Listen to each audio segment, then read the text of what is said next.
Chapter 19 of Mental Chemistry by Charles F. Haanel. Religion. Destiny is determined for nations and for individuals by factors and forces that are really fundamental, such as men's attitude towards one another. Ideals and motives are more potent than events in shaping history. What people think about the abiding concerns of life means more than any contemporary agitation or upheaval. A few centuries ago, it was thought that we must choose between the Bible and Galileo. 50 years ago, it was thought that we must choose between the Bible and Darwin. But as Dean W.R. Inge of St. Paul's Cathedral, London, says, quote, "Every educated man knows that the main facts of organic evolution are firmly established, and that they are quite different from the legends borrowed from the ancient Hebrews from the Babylonians. We are not required to do violence to our reason by rejecting the assured results of modern research. Traditional Christianity must be simplified and spiritualized. It is at present encumbered by bad science and caricatured by bad economics, and the more convinced we are of this, the less disposed we shall be to stake the existence of our faith on superstitions, which are the religion of the irreligious and the science of the unscientific. Modern discontent and unsatisfactory conditions are the symptoms of a deep-seated and destructive disease. Remedies applied to these symptoms in the form of legislation and suppression may relieve the symptoms, but they do not cure the disease, which will manifest in other or worse symptoms. Patches applied to an old, decaying, and obsolete garment in no way improve the garment. Constructive measures must be applied to the foundations of our civilization, and that is our thought. A philosophy of life having as its basis blind optimism, a religion that won't work 7 days a week, or a proposition that isn't practical appeals to the intelligent not at all. It is results that we want, and to all such the acid test is, will it work?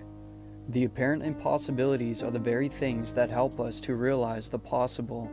We must go over the unbeaten trail of thought, cross the desert of ignorance, wade through the swamp of superstition, and scale the mountains of rites and ceremonies if we ever expect to come into the promised land of revelation. Intelligence rules. Thought, intelligently directed, is a creative force which automatically causes its object to manifest on a material plane. Let him that hath an ear to hear, hear. One of the characteristic signs of a general awakening is the optimism shining through the midst of doubt and unrest. This optimism is taking form of illumination, and as the illumination becomes general, fear, anger, doubt, selfishness, and greed pass away. We are anticipating a more general realization of the truth, which is to make men free. There may be one man or one woman who shall first realize this truth in the new era is barely possible, but the preponderance of evidence is for a more general awakening to the light of illumination. Everything which we hold in our consciousness for any length of time becomes impressed upon our subconsciousness, and so becomes a pattern which the creative energy will wave into our life and environment. This is the secret of power and prayer. The operation of this law has been known to a few in all ages, but nothing was more improbable than the unauthorized revelation of this information by any student of the great esoteric schools of philosophy. This was true because those in authority were afraid that an unprepared public mind might not be ready to make the proper use of the extraordinary power which is the application of these principles disclosed. We know that the universe is governed by law, that for every effect there must be a cause, and that the same cause, under the same conditions, will invariably produce the same effect. Consequently, if prayer has ever been answered, it will always be answered. If the proper condition were complied with, this must necessarily be true. Otherwise, the universe would be a chaos instead of a cosmos. The answer to prayer is therefore subject to law, and this law is definite, exact, and scientific, just as are the laws governing gravitation and electricity. An understanding of this law takes the foundation of Christianity out of the realm of superstition and credulity and places it upon the firm rock of scientific understanding. The creative principle of the universe makes no exception, nor does it act through caprice or from anger, jealousy, or wrath. Neither can it be cajoled, flattered, or moved by sympathy or petition. But when we understand our unity with this universal principle, we shall appear to be favored because we shall have found the source of wisdom and power. It must be concluded by every thinking person that the answer to prayer furnishes the evidence of an all-pervasive, omnipotent intelligence which is immanent in all things and all persons. We have heretofore personalized this ever-present intelligence and called it God, but the idea of personality has become associated with form, and form is a product of matter. The ever-present intelligence or mind must be the creator of all form and director of all energy, the source of all wisdom. In order to secure the best thought of the world on the value of prayer, the Walker Trust recently offered a prize of $100 for the best essay on prayer, the meaning, the reality, and the power of prayer, its place and value to the individual, to the church and the state, in the everyday affairs of life, in the healing of disease, in times of distress and national danger, and in relation to national ideals and to world progress. In response to the invitation, 1,667 essays were received. They came from every quarter of the globe. They were written in 19 different languages. The prize of $100 was awarded to the Reverend Samuel McComb, D.D. of Baltimore, M.D. A comparative study of these essays is published by the Macmillan Company of New York. In giving his impressions, Mr. David Russell of the Walker Trust says, quote, "To practically all the contributors, prayer is something real and of an inestimable value. But unfortunately, there is little information given as to the method by which the law is placed in operation." End quote. Mr. Russell himself agrees that the answer to prayer must be the operation of a natural law. He says, quote, "We know that to make use of a natural law, the intelligence must be able to comprehend its conditions and to direct or control its sequences. We can doubt that there is an intelligence great enough to encompass the spirit. There would be revealed a realm of spiritual law." End quote. It seems that we are rapidly coming into an understanding of this law, and understanding is control. The value of prayer depends upon the law of spiritual activity. Spirit is the creative principle of the universe and is omnipotent, omniscient, and omnipresent. Thinking is a spiritual activity and consists of the reaction of the individual against the universal mind. Quote, "I think, therefore I am." End quote. When, quote, "I cease to think, I cease to exist." End quote. Thinking is the only activity which spirit possesses. Spirit is creative. Thinking, therefore, is a creative process. But as a larger part of our thinking processes are subjective rather than objective, most of our creative work is carried on subjectively. But because this work is spiritual work and is nonetheless real, we know that all the great eternal forces of nature are invisible rather than visible, spiritual rather than material, subjective rather than objective. But exactly because thinking is a creative process, most of us are creating destructive conditions. We are thinking death rather than life. We are thinking lack rather than abundance. We are thinking disease rather than health. We are thinking inharmony rather than harmony. And our experiences and the experiences of our loved ones eventually reflect the attitude of mind which we habitually entertain.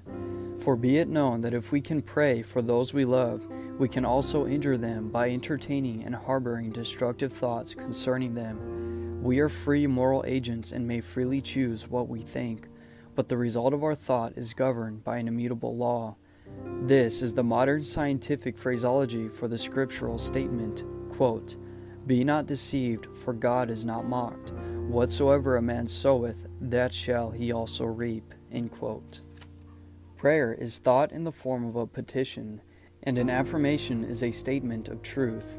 And when reinforced by faith, another powerful form of thought, they become invincible, because, quote, "Faith is the substance of things hoped for, the evidence of things not seen." End quote. This substance is spiritual substance, which contains within itself the Creator and the created, the germ, the Elohim, That which enters in goes forth and becomes one with its object. But prayers and affirmations are not the only forms of creative thought. The architect, when he plans to erect a wonderful new building, seeks the quiet of his studio, calls on his imagination for new or novel features embodying additional comforts or utilities, and is seldom disappointed in the results. The engineer who designs to span a chasm or river visualizes the entire structure before making any attempt to embody it in form. This visualization is the mental image which precedes and predetermines the character of the structure, which will eventually take form in the objective world. The chemist seeks the quiet of his laboratory and then becomes receptive to the ideas from which the world will eventually profit by some new comfort or luxury. The financier retires to his office or counting room and concentrates on some problem in organization or finance, and soon the world learns of another coordination of industry requiring millions of additional capital. Imagination, visualization, concentration are all spiritual faculties and are all creative, because spirit is the one creative principle of the universe, and he who has found the secret of the creative power of thought has found the secret of the ages. The law stated in scientific terms is, quote, that thought will correlate with its object, end quote. But unfortunately, the large majority are allowing their thoughts to dwell upon lack, limitation, poverty, and every other form of destructive thought. And this law is no respecter of persons. Their things become objectified in their environment. Finally, there is love, which is also a form of thought. Love is nothing material, and yet no one will deny that it is something very real. St. John tells us that, quote, God is love, end quote.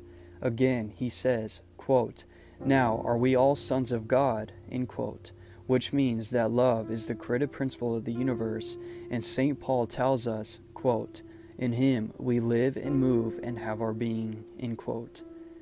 Love is a product of the emotions. The emotions are governed by the solar plexus and the sympathetic nervous system. It is therefore a subconscious activity and is entirely under the control of the involuntary system of nerves. For this reason, it is frequently actuated by motives which are neither dictated by reason or intellect.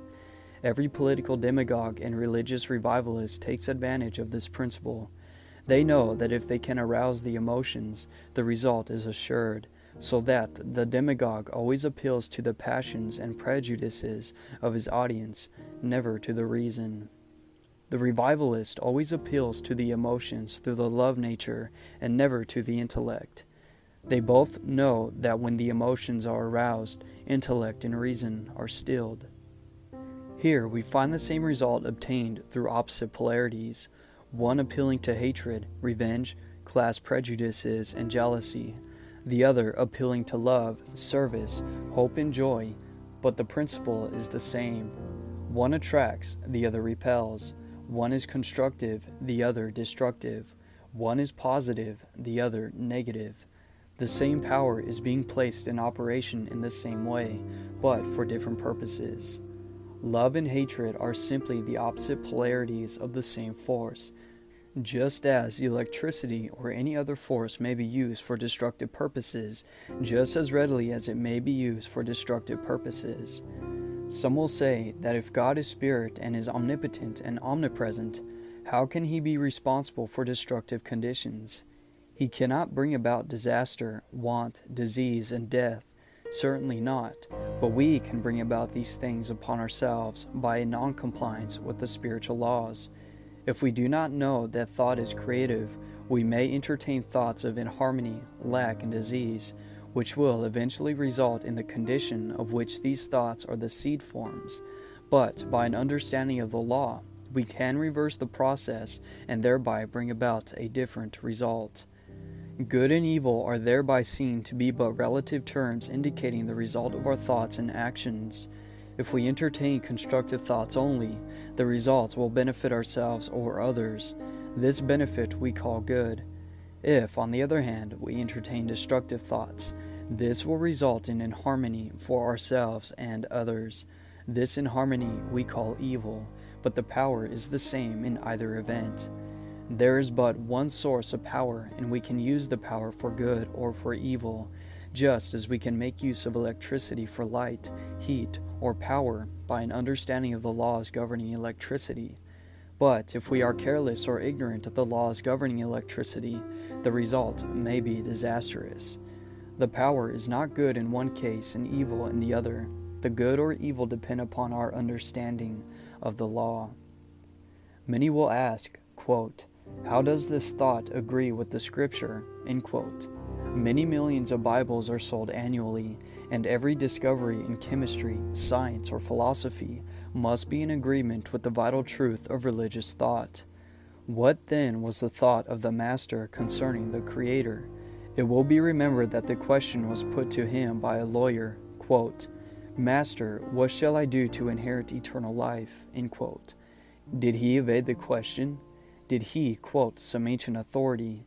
Did he recommend some creed or theological dogma? He did not. His answer was direct and to the point. Quote, "Thou shalt love the Lord thy God with all thy heart, with all thy soul, with all thy mind, and with all thy strength, and thy neighbor as thyself." End quote. Where is this God which the lawyer is told to love? Jesus refers to him as the Father, and when asking concerning him says, quote, "He that hath seen me hath seen the Father." End quote. Again, quote, "The Father and I are one." End quote. Again, quote, "It is not I that doeth the work, but the Father that dwelleth in me, he doeth the work." End quote. Again, he taught his disciples to pray, quote, "Our Father who art in heaven." End quote. And when asked concerning the location of heaven, he said, quote, "Men shall not say, Lo here or Lo there, for behold, the kingdom of heaven is within you." End quote. Here then is authority as to the immanence of the Creator, the Father, from the master metaphysician himself.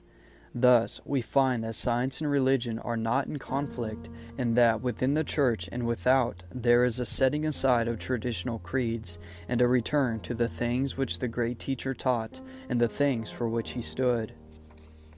The Old Testament has much to say concerning the God of Jacob and of Moses, but this conception of an anthropomorphic God is principally interesting as indicating the thought of a people who believed that the world was flat, that the sun moved, when science was but magic and religion the dogma of the scholastics.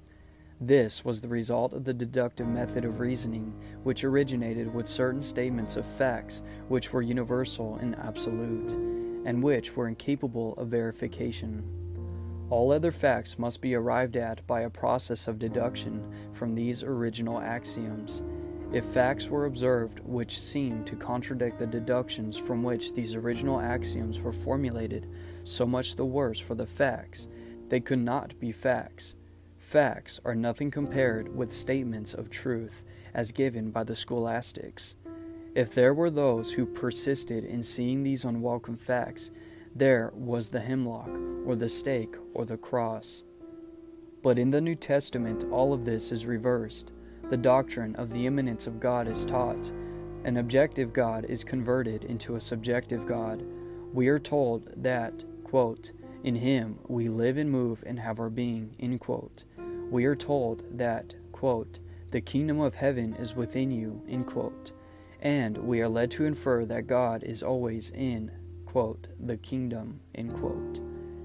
In this connection, it is interesting to note that the miscellaneous collection of manuscripts, which have finally been put together and called the Bible, were written by many different men of many different locations and at widely different times. At first, these manuscripts were circulated separately. Later, they were collected into a single volume, and for a long time there were serious disputes among the ancient Jews and the early church ecclesiastics as to what manuscripts should have a place in the sacred book. In fact, until quite recently there were many of these manuscripts included which are not now to be found in the Bible as recognized by the Protestant church of today. The manuscripts comprising the Old Testament were written originally in Hebrew, those of the New Testament in Greek, and not a single original manuscript of any book either of the Old or the New Testament is in existence today, nor have they been in existence for hundreds of years. We have then only copies of copies of copies, many times removed from the original. When we remember that those who undertook to translate these manuscripts into the English language for the purpose of giving them to the people met with violent opposition, frequently being driven from the country and excommunicated from the church, we see that there was little uniformity in the various translations of these manuscripts, which are now called the Bible or the Word of God. The King James edition, which finally became popular with the people, was the work of 54 churchmen who agreed with each other that all differences of opinion should be settled at special meetings to be held from time to time, and that all marginal notes concerning the Greek or Hebrew text should be eliminated. The fact that this edition had the sanction of the king was probably the determining factor in favor of its general adoption. But aside from this, the work came to be held in high esteem by the scholastics because of the smoothness and beauty of the diction, the churchmen who had the revision in charge evidently sacrificing accuracy for euphony and rhetoric. And now we have a strictly American Bible, the word of the American Revision Committee, in which the famous definition of faith by St. Paul, quote, "Now faith is the substance of things hoped for, the evidence of things not seen," end quote, is changing to, quote, "Now faith is the assurance of things hoped for, a conviction of things not seen," end quote, from which it would appear that Paul did not begin to have the insight, the vision, the intuition with which he has been credited, the latter translation completely nullifying and destroying what has heretofore been the most wonderful definition of faith ever given to the world. It will readily be seen that the Nazarene completely reversed the process of thought in vogue at the time. Instead of using the deductive method of thinking, he used the inductive. He accepted no authority, no dogma, no creed, instead of reasoning from the seen to the unseen, the visible to the invisible, from things temporal to things eternal. He reversed this process completely, and as the idea of this immanent God took hold of man, as they began to understand that, quote, "Closer is he than breathing, nearer than hands or feet," end quote, then gradually came an awakening, which marks the birth of a splendor such as had never before been known. If the inductive method of reasoning obtained in religion, we should find all the religions cooperating for the purpose of bringing about, quote, "peace on earth and goodwill towards men," end quote. We should find every school of theology cooperating with every other school for the purpose of spreading the glad tidings of the great joy, telling of a Redeemer who has come, quote, "that we might have life and have it more abundantly," end quote, and that this abundant life may be had by looking within instead of without. That objective peace is the result of subjective peace, that harmony without is the natural consequence which follows harmony within, that, quote, "men do not gather figs from thistles or grapes from thorns," end quote, and that a man's character is the evidence of the value of his religion, quote, "for by their fruits shall they be known," end quote. Such a religion satisfies the brain as well as the heart. Religion is to love justice, to long for the right, to love mercy, to forget wrongs and remember benefits, to love the truth, to be sincere, to love liberty, to cultivate the mind, to be familiar with the mighty thoughts that genius has expressed, the noble deeds of all the world, to cultivate courage and cheerfulness, to make others happy, to receive new truths with gladness, to cultivate hope, to see the calm beyond the storm, the dawn beyond the night. This is the religion of reason, the creed of science. Quote, "For we know in part, and we prophesy in part, but when that which is perfect is come, then that which is in part shall be done away." End quote. End of Chapter 19 and end of Mental Chemistry by Charles F. Haanel. If you've liked what we've done and appreciate the service we provided, give us your support by subscribing to our channel and visiting our website at www.newthoughtmillennia.com. There you can learn more about us, read biographies on New Thought authors, and even to purchase products. We have condiments such as journals, mugs, fashion apparel, backpacks, etc. We embrace you, we believe in you, and we support you. God bless.